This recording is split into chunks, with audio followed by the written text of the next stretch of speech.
Good morning and welcome to Fabulous Friday, or perhaps we should call it Fall Friday.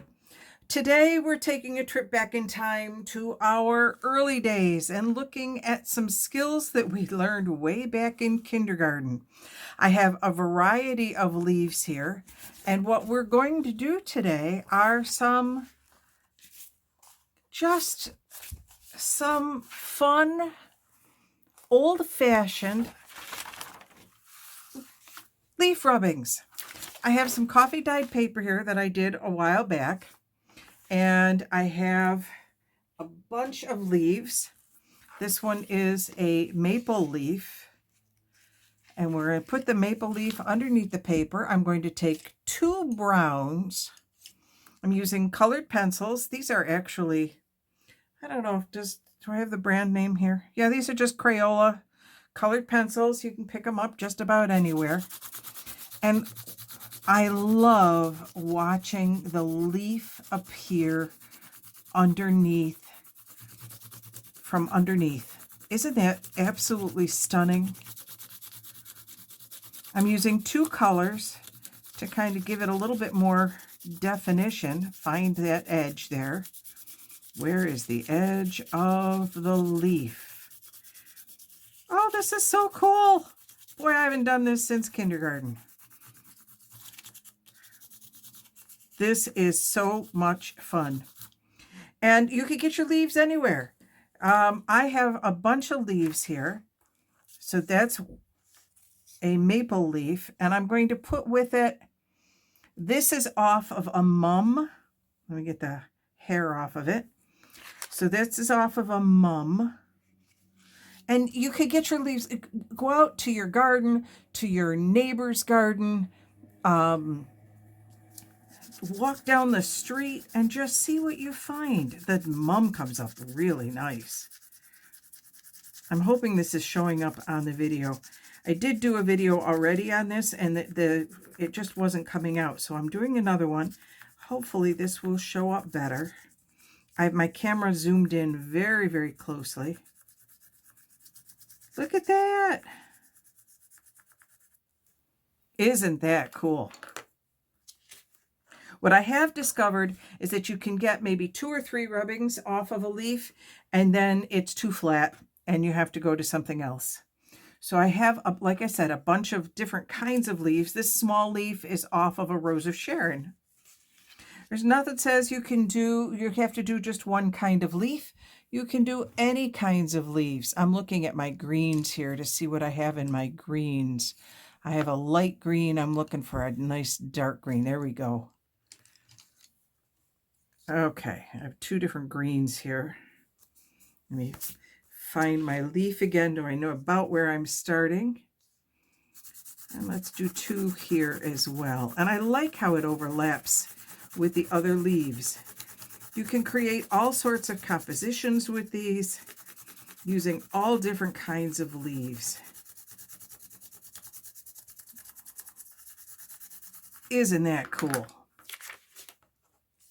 Now, I have another side here, and this is off of a tomato plant. And I have no idea how it's going to work because it doesn't lie flat as much as I'd like it to. But we're going to try it, and we're going to try it, believe it or not, in the brown because the brown seems to show up best. Okay, so the top leaf showed up nicely. That branching showed up okay. Okay, I think I just went through the paper a little bit there. Got to be a little bit more gentle. I get excited to see what's going to show up. Okay, there's another leaf here showing up. And another set of leaves over here. I might come in there with a little bit lighter color. There's a leaf down here that's pointing up. Oh, I have something down here pointing over that way. And then my stem. My stem's all the way out here. So let me grab the other brown. I'm going to come in with the other brown and just kind of fill in a little bit.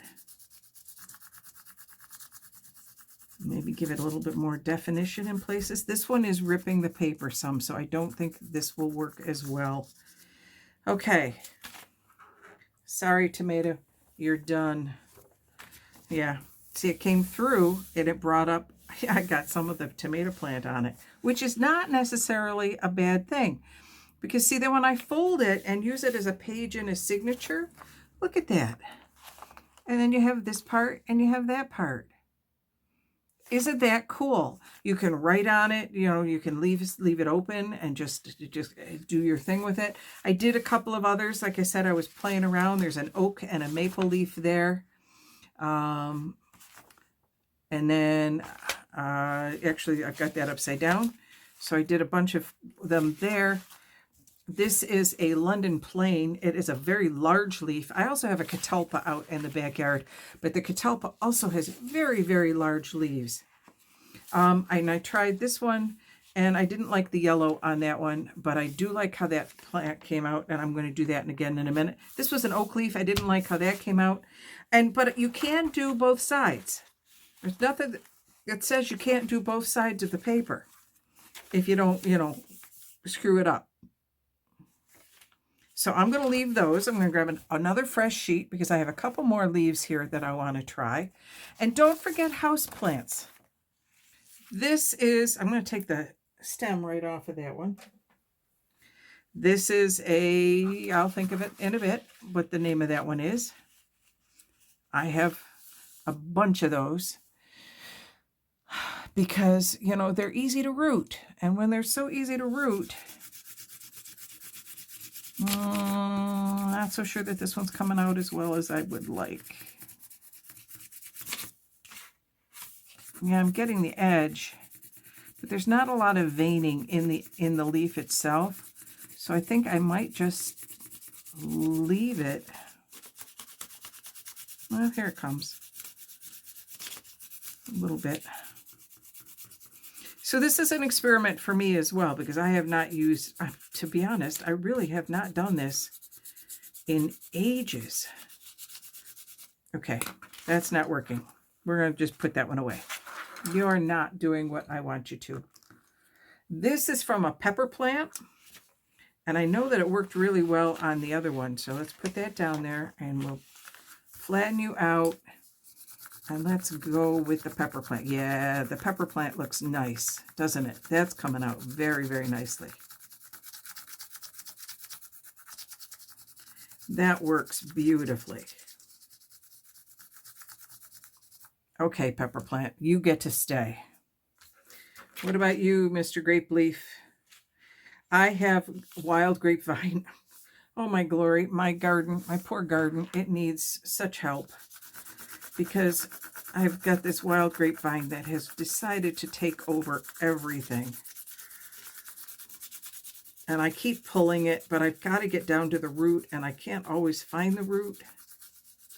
But yeah, the grapevine comes out very nicely because there's lots of veining in it.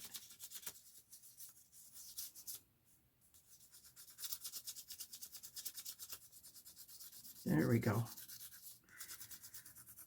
Sometimes you got to just change the angle of your, get down there and get that bottom part. There we go. Now we're cooking. Change the angle of your pencil and you get a completely different piece and you get a little more of it. There we go. So now I have this, and this is my pepper, and I got a beautiful impression on it, and I won't get a second one because it's already flat. But I have a second pepper plant, and a second pepper, but it's huge. So let's try this one with 2 colors and see what we get.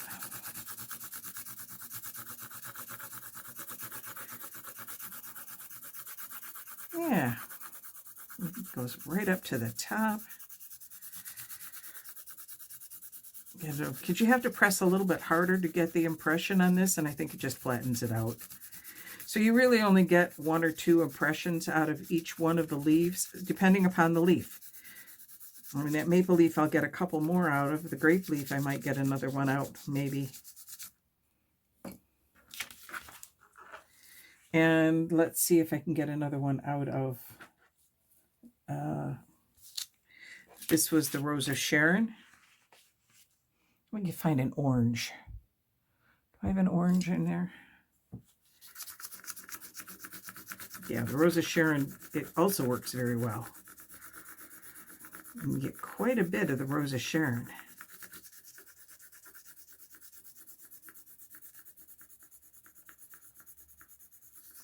Go all the way up to the top, all the way down to the bottom, find that stem.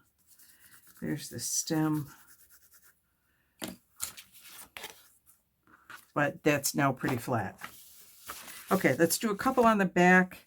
I've got this maple leaf. I think I can get at least one more out of the maple leaf. You may be wondering why I am not doing them why I haven't picked fall colored leaves, why the leaves are all green. Because it's still early in the season yet, and we have not yet really started to change. Some trees are just beginning their change. So there isn't a lot of leaves. There aren't a lot of leaves that have changed color yet. So depending upon where you live, let me throw a little more red in here.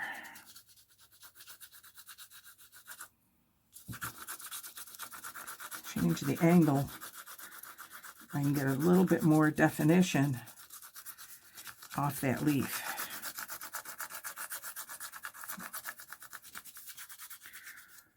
And there's my stem.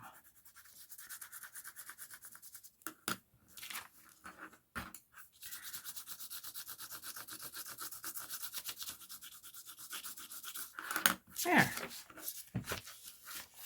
Okay, so I have these, and then I put that on the inside, and I'm going to fold it up because this will make another nice journal page. And that leaf got cut off a little bit. It's a little bit on both sides. I don't think that's a problem. When you sew it into the signature, it'll be just the way it is. And then this same thing, a little bit came over to that side. I don't think that's a problem. So anyway, here's an old-fashioned new idea for you to use in your signatures. If you're doing an autumnal journal, just go ahead and do some leaf rubbings and see what comes out of it. And you can always, if I really wanted to, I could fussy cut this out and then stick it on a journal card. There's no reason you can't do something more with it. I don't really like how this came out, but that's maybe where a pocket goes or a flip or something, and I just cover it up. It's not a big deal. We don't make mistakes in junk journaling, do we? We just make detours. There we go. So that one's a detour. All right. This is Cindy. If you have enjoyed this video, please make sure you hit the like button and subscribe so that you can be entered into the drawing. When I reach 100 subscribers, I will be giving away a single signature journal. You will have your choice of journals, but it'll be a single signature 40-page journal. And make sure you click the bell if you want notifications as to when the next video is coming out. This is Friday, which means the next video should come out, hint, on Monday. So till later, this is Cindy signing off.